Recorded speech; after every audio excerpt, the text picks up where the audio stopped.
is going to show that we are under some of the most vicious, lying, fabricating, fictitious government you ever seen. I am not sorry for something I didn't do, and I am not sorry for the things I did do. Mr. O'Neill, All right. Listen, stop. All right. Listen to me. I'm not You're not going to raise your voice again. I'm not going to raise my voice again. I'm not. I will have you removed from this courtroom. I can sentence you without you being present. Yes, ma'am. You don't conduct I yourself. understand, Your Honor. Thank you.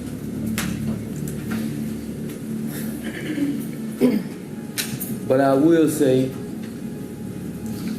I'm sorry for your loss. These defiant, chilling words echoed through a silent Florida courtroom in 2021. They came from a father looking directly at the judge who was about to sentence him for the total annihilation of his own family. On March 18th, 2018, a heavy, suffocating warmth hung over the suburban streets of Riverview, Florida. It was a late Sunday night. Most families were winding down, turning off their lights, and getting ready for the work week ahead. The neighborhood was dead silent. The air was completely still. Everything seemed perfectly normal. But inside a house at 13224 Baroness Avenue, a dark, pulsing horror was waking up. This was not a ghost story. This was not a movie. This was the start of an unimaginable massacre. At exactly 11:43 p.m., that quiet suburban peace was shattered forever. A 911 dispatcher picked up a call, expecting a routine medical emergency. Instead, the audio captured pure, unadulterated terror. There was no calm explanation. There was only a woman screaming desperately for her life. Her name was Kenyatta Baron. She was not just calling for help. She was begging for mercy from a monster she knew intimately. Through the piercing screams, her voice cracked as she cried out her final agonizing words. "I'm so sorry, Ronnie."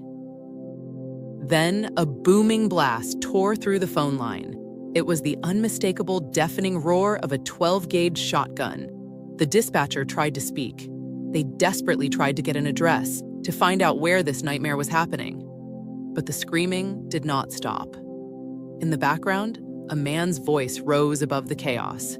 It was deep. It was incredibly loud. It was filled with a strange, rhythmic rage. He did not sound like a man who had lost his temper in an argument. He sounded like he was performing a terrifying ritual. And over he shouted, "Allah Akbar," while the woman he claimed to love lay bleeding out on the master bedroom floor. Today, we are uncovering the absolute truth of the O'Neill family massacre. This is a story of total betrayal, an impossible survival, and a courtroom battle that no one could have predicted. If you believe in standing up for the victims and you want to ensure the memories of Kenyatta and Ron Nevaeh are never forgotten, hit that subscribe button. Join our community and turn on notifications so we can continue to bring these stories to light. The police cars began to race toward the neighborhood, their blue and red lights cutting through the dark Florida night. Sirens wailed in the distance, but they were miles away. They were too late for the first act of this slaughter. Inside the house, the master bedroom was a scene of total devastation. The walls and drywall were blasted to pieces from the shotgun shell. Kenyatta had been hit directly in the arm. It was a horrific, crippling wound. But Kenyatta was a mother. She had an unyielding instinct to survive. She managed to haul herself off the floor. She did not run deeper into the house. She ran toward the front door, desperately hoping the safety of the streetlights and the eyes of her neighbors would save her from the man tracking her from behind. She believed the open air would be her sanctuary. She was wrong. Ronnie O'Neill III was right on her heels. He was not finished. He did not just want her dead, he wanted to completely destroy her. Kenyatta managed to stagger across the street, trailing a thick stream of blood behind her. She collapsed onto a neighbor's front porch, her strength entirely gone. She began pounding weakly on the front door, begging for someone to open it. The neighborhood was dead silent. Next door, a neighbor woke up to a terrifying, sudden boom. They ran to the window to see what happened. A woman was collapsing right onto a nearby front porch. She was badly hurt and crying out for help. Before anyone could run outside or call 911, a large, aggressive figure stepped out from the darkness and walked straight toward her. The neighbor watched in absolute horror through the window. Ronnie O'Neill was standing over Kenyatta. He did not have the shotgun anymore. He had a heavy, blunt object, and he began to beat her with a primitive, unbridled fury. There was no hesitation. There was no pausing. It was a relentless execution on a stranger's doorstep. But while Kenyatta was facing her brutal end on that porch, something even more horrific was happening back inside the house. Ronnie had left 2 helpless children behind. One was his 9-year-old daughter, Ron Nevea, who suffered from severe cerebral palsy. She was completely nonverbal and unable to walk, trapped in her bed. The other was his 8-year-old son, Ronnie IV, who was hiding in the dark, watching everything. Suddenly, a second 911 call came in. But this call did not come from a terrified neighbor. It came from Ronnie O'Neill himself. He was not calling to surrender. He was calling to complain. He told the dispatcher that Kenyatta was trying to kill him. He claimed he was attacked by white demons, attempting to set the stage for a massive lie. And as he spoke, a strange, bright, orange glow began to reflect in the windows of the house. O'Neill had grabbed a can of gasoline. He was lighting a match. He wanted to burn the evidence, the memories, and the tiny witnesses still trapped inside. The sirens were getting closer, but the house was turning into a raging furnace. What happened next inside that burning hallway would leave veteran firefighters completely paralyzed with shock. The first police cars slammed to a halt on Baroness Avenue. The officers jumped out, their guns drawn, expecting a dynamic shootout. But they did not see a standard crime scene. They saw a bonfire. The garage and the front windows of the O'Neill home were glowing with a fierce, angry orange light. Thick, black smoke was pouring into the night sky, choking the air. Glass was popping and shattering from the extreme heat inside. Then, the front door swung open. Ronnie O'Neill III walked out into the front yard. He did not look like a father whose house was burning down with his children inside. He walked slowly toward the officers with his hands raised. But he was still shouting. He was projecting his voice like a preacher, screaming religious phrases and rambling incoherently. The officers did not hesitate. They tackled his massive frame to the grass, pinned him down, and forced his hands into iron handcuffs. O'Neill was secure, but the nightmare was just beginning. As the officers stood up from the grass, they looked past O'Neill toward the burning front door. Through the thick, swirling smoke, they saw a shadow moving. It was tiny. It was walking with slow, agonizing steps. It was an 8-year-old boy. It was little Ronnie IV. The boy was covered from head to toe in thick, black soot. His clothes were charred, melted, and sticking to his skin. He was holding his stomach with both hands. One of the officers ran into the smoke, scooping the little boy up in his arms to pull him away from the intense heat. But as the officer got the boy into the light of the street lamps, he gasped. Ronnie IV was not just badly burned. He had been cut open, deep stab wounds covered his abdomen, and his intestines were visibly pushing out of his body. He had been drenched in gasoline, set on fire, and stabbed. Yet, against all medical odds, he was conscious. He was standing. He was talking. He looked up at the officer and spoke a single, devastating sentence that shattered the silence of the street. "My daddy killed my mommy." With those 5 words, the massive wall of lies Ronnie O'Neill was trying to build began to crumble. Paramedics rushed Ronnie IV to a medical helicopter waiting in a nearby field. He was flown at top speed to Tampa General Hospital, clinging to life by a thread. Back on Baroness Avenue, the fire trucks arrived. The firefighters hooked up their hoses and began blasting water into the roaring flames. They knew the clock was ticking. The little boy had mentioned a sister. There was still a 9-year-old girl missing inside that furnace. The smoke inside the home was so dense. The temperature was high enough to melt the plastic fixtures right off the walls. Firefighters pushed through the front living room, dragging their heavy hoses through the dark, muddy water on the floor. They navigated the tight, burning hallway and made it to the back bedroom. That is where they found her. 9-year-old Ron Nevaeh was lying in her bed. Because of her severe cerebral palsy, the little girl was completely helpless. She could not fight back against a monster. She could not even scream for help the way her mother had done on the 911 call. Firefighters carried her small, lifeless body out of the burning ruins and laid her on the grass. The paramedics rushed over, but it was too late. Ron Nevaeh was pronounced dead at the scene. As the sun began to rise over Riverview, the fire was finally extinguished. The house was blackened. The roof was sagging and ready to collapse. Now, it was time for the forensic investigators to step into the ruins. Fire is a great eraser of evidence. It destroys DNA and it turns crime scenes into ash. But it is never perfect. The forensic team put on their boots and stepped carefully into the wet, charred remains of the master bedroom. This was the room where the first 911 call had started. Right away, they found the primary weapon. Lying in the debris was a heavy 12-gauge shotgun. The metal was blackened by the fire, but it was intact. The investigators opened the chamber. Inside was one spent shotgun shell. More empty shells were scattered across the floor. They looked at the walls and the ceiling. They found lead splash and pellet holes embedded deep in the drywall. This told the detectives the exact spot where Kenyatta Baron was standing when the first shot tore through her arm. The blood trail began right there. It was a thick, smeared line of dark red that moved out of the master bedroom and traveled all the way out the front door. The investigators photographed every single drop. Forensic science is not just about finding blood. It is about reading the patterns. The drops inside the house were round, meaning Kenyatta was moving fast, desperate to escape.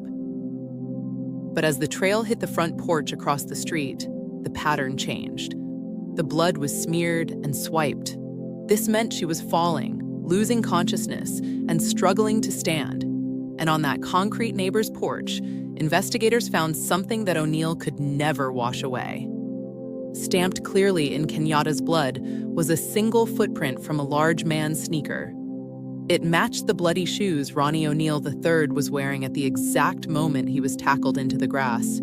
He had followed her, he had hunted her down. The team moved back inside to find out how little Ron Nevaeh had died. And what the medical examiner discovered next would change the entire charge from a tragedy into an act of pure, calculated slaughter. The medical examiner arrived at the blackened house on Baroness Avenue. They carefully examined little Ron Nevaeh's body.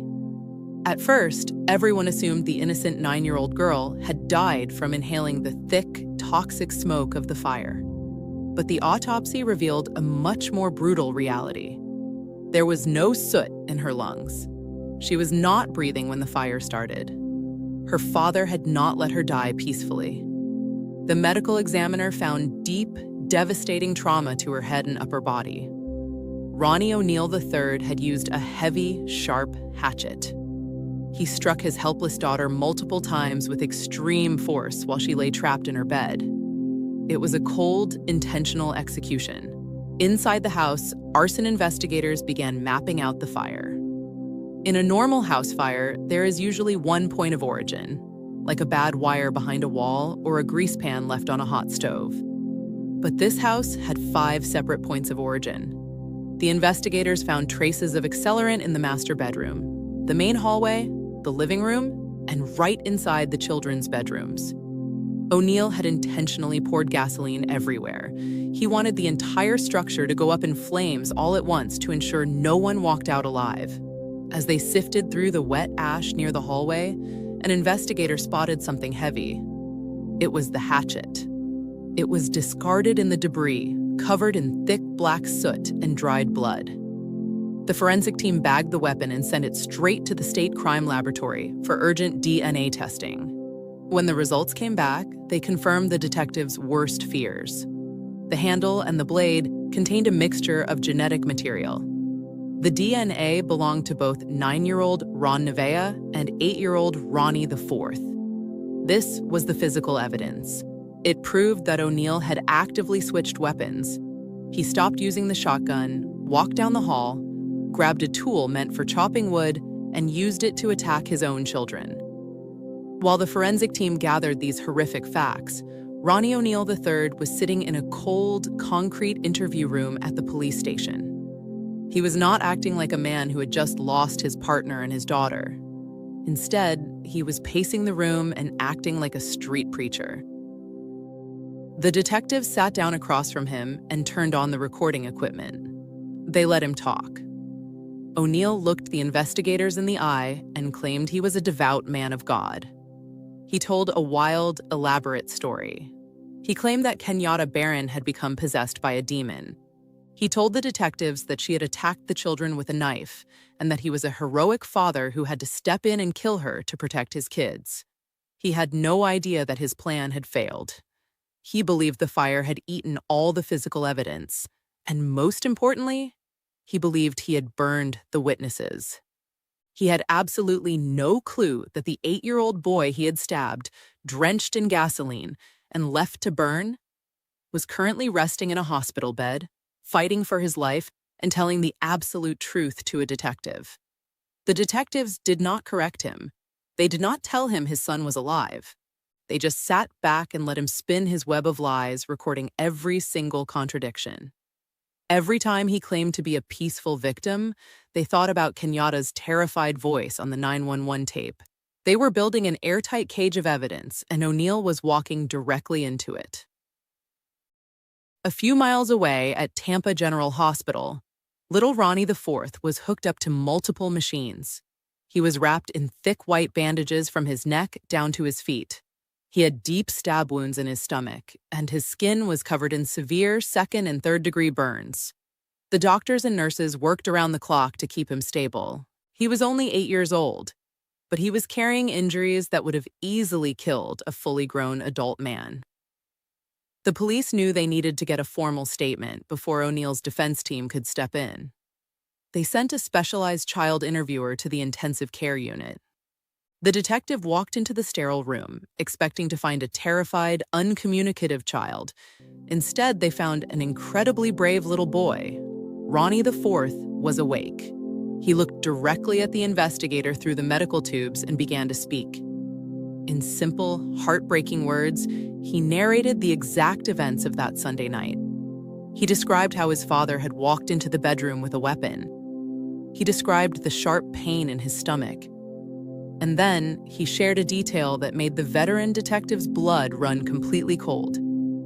He said that after his father stabbed him and lit the match, the room began to fill with fire. He looked up at his dad through the flames, and his father looked back down at him and said, "Come into the fire, son." The words of little Ronnie IV settled into the hospital room like ice. He had survived an unimaginable horror, but his physical battle was far from over. Week after week, the 8-year-old boy stayed in his hospital bed. Surgeons performed multiple operations to repair his damaged organs. Nurses carefully changed his thick bandages to treat the painful 2nd and 3rd degree burns covering his skin. He was healing, but he was completely alone in the world. His mother was gone, his sister was gone. The person who was supposed to protect him from the world was the very man who had tried to destroy him. He had no home to return to once he left the hospital doors, but a miracle was already taking shape behind the scenes. One of the lead investigators who had responded to Baroness Avenue on that chaotic night was Detective Mike Blair. He was the veteran cop who had seen the little boy emerge from the black smoke, bleeding and burnt. The image of that brave child never left the detective's mind. Blair visited Ronnie IV in the hospital constantly, checking on his recovery, bringing him small gifts and offering a comforting presence, an unbreakable bond formed between the veteran detective and the tiny survivor. One evening, Blair went home and sat down with his wife. He told her about Ronnie's incredible spirit and the tragic reality that the boy had no family left. Together, they made a life-altering decision. They did not just want to monitor his case, they wanted to protect his future.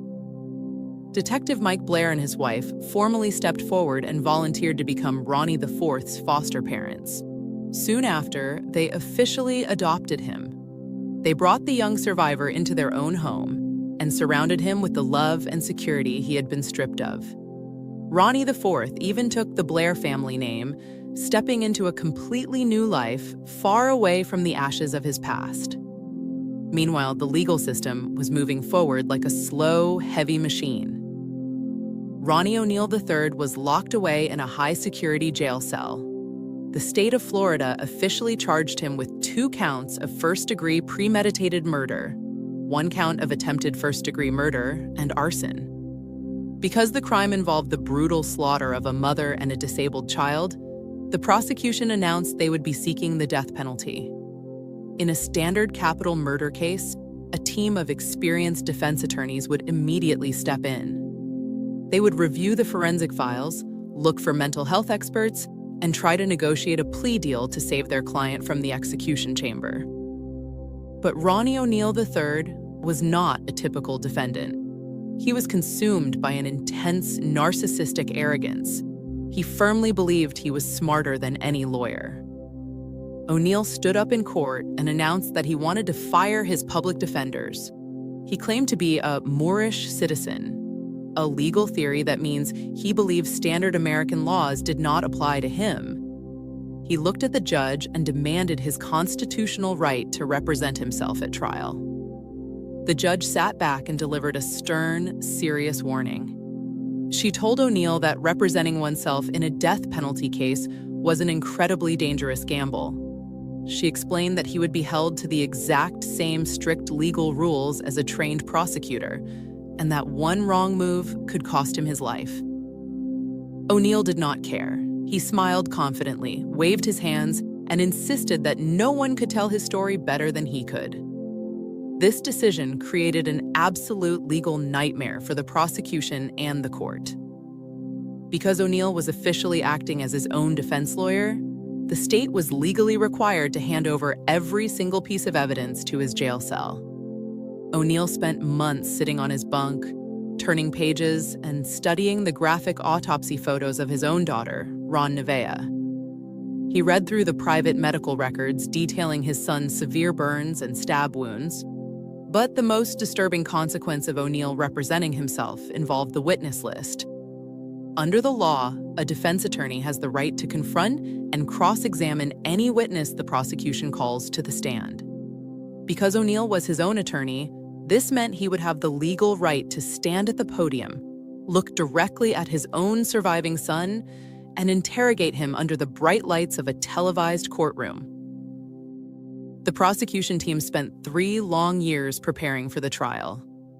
The delays mounted due to legal arguments and psychological evaluations, pushing the trial date all the way to June 2021.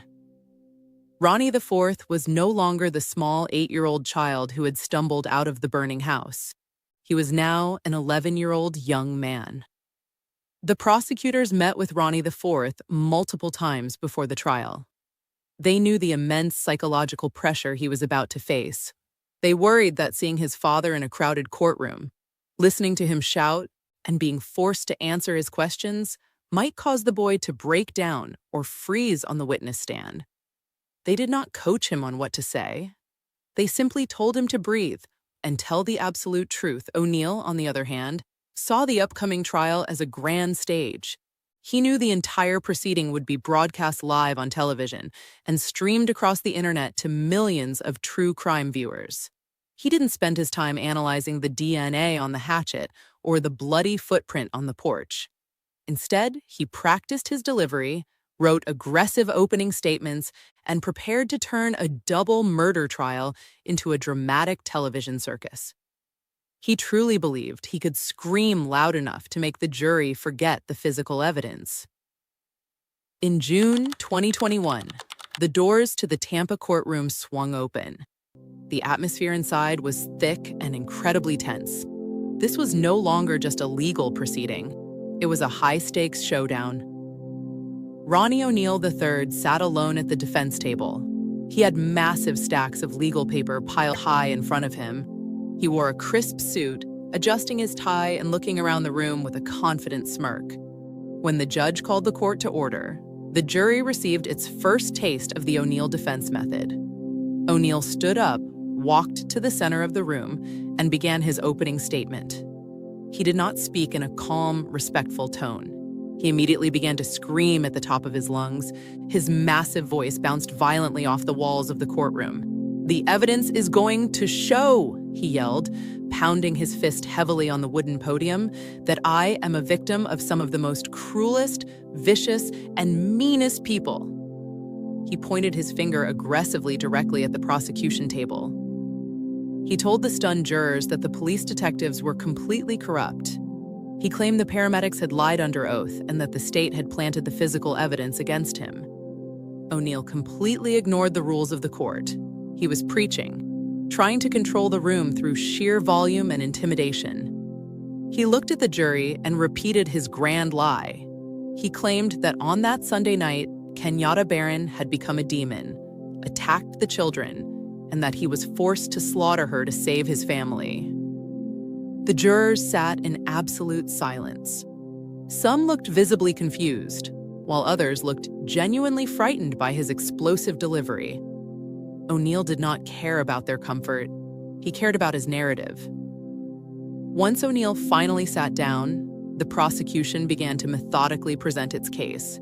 They called the medical examiners to the stand. They displayed graphic photos of the shotgun wounds on the screen. They showed the deep hatchet marks left on 9-year-old Ron Nevea. Every single time a gruesome photo appeared, O'Neal stood up and bellowed an objection, claiming the images were prejudicial. He desperately wanted to hide the brutal reality of his actions from the jury. Then came the definitive moment that the entire country had been waiting for. The prosecution called their witness, Ronnie IV. The courtroom fell into a dead, heavy silence. You could hear a pin drop on the carpet. The door opened, and the 11-year-old boy walked into the room wearing a small, neat suit. He looked incredibly tiny sitting in the massive wooden witness chair. On one side of the room sat a brave child who had been stabbed, set on fire, and left for dead. On the other side sat the towering man who had done it, his own biological father. Because O'Neal was representing himself, he had the legal right to cross-examine his son. He stood up from his table, adjusted his jacket, and walked slowly toward the podium. He did not look like a loving parent. He looked like a predator locking eyes with his prey. O'Neal began asking the boy about the timeline of that horrific night. He tried to use a low, soft, manipulative tone to confuse the child. He wanted to trick the boy into saying that Kenyatta was the one holding the weapons in the dark, smoky house. It's good to see you, man. Good to see you too. Did I hurt you that night of this incident? Yes. I did. And how did I hurt you? You stabbed me. O'Neal paused, but he refused to back down. He pushed harder, trying to find a legal loophole in the boy's memory. "Did you see me stab you?" he demanded, leaning over the podium.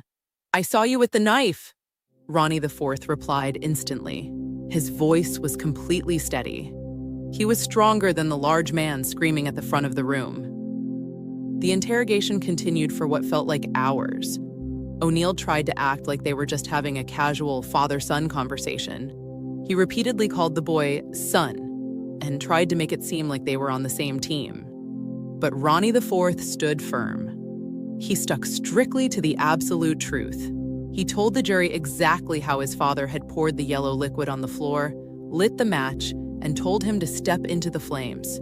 By the time the young boy stepped down from the witness stand, the entire energy in the courtroom had shifted. The loud shouting no longer mattered. The jury had watched a miracle survivor look his monster in the eye, and the monster had completely lost control of the narrative. O'Neill's confident smirk was completely gone. The trial moved into its final, critical stage. The prosecution finished their case by playing the 911 audio logs one last time. They wanted the desperate, fading screams of Kenyatta Baron to be the final sounds ringing in the ears of the jury. They wanted the cold explosion of the 12-gauge shotgun blast to completely drown out the memory of Ronnie O'Neill's theatrics. Now it was time for closing arguments. O'Neill stood up to address the jury one last time. He did not show an ounce of remorse. Instead, he doubled down on his defiance. He paced across the carpet, looked the jurors dead in the eye, and told them that the state's case was a fictional story. "I am not a murderer," O'Neill yelled, his face twisting into a mask of pure frustration. "I am a father who was pushed to the edge." He desperately tried to sell his twisted lie one last time, insisting that Kenyatta was the real monster and that he was just a protective parent. The prosecutors did not need to scream back at him. They simply stood up and pointed to the evidence table. They pointed to the heavy, charred 12-gauge shotgun. They pointed to the metal hatchet, still stained with the dried blood of 2 children. The judge handed the case over to the jury. The jurors left the courtroom and retreated into a private room to deliberate. The jury did not need days. They did not even need a full afternoon. After just 4 hours of deliberation, the courtroom bell rang. They had reached a decision. Ronnie O'Neill III stood at his table. His confident smirk was completely gone, replaced by a rigid, tense stare. The court clerk held up the official paperwork and began to read the verdicts aloud. Count 1. In the murder of Kenyatta Baron. Guilty of first-degree murder. Count 2. In the murder of 9-year-old Ron O'Neil. Guilty of first-degree murder. Count 3. In the attempted murder of Ronnie O'Neill IV. Guilty of attempted first-degree murder. Count 4. In the intentional burning of the home. Guilty of first-degree arson. O'Neill did not flinch, and he did not bow his head. He stood entirely motionless, staring blankly ahead as he was officially branded a family annihilator. He looked like an actor waiting for a round of applause that was never going to come. The trial then moved directly into the sentencing phase. Because of the extreme cruelty of the crimes, the prosecution argued heavily for the death penalty. They wanted O'Neill to face the ultimate punishment under Florida law. However, a death penalty verdict requires a unanimous vote from all 12 jurors.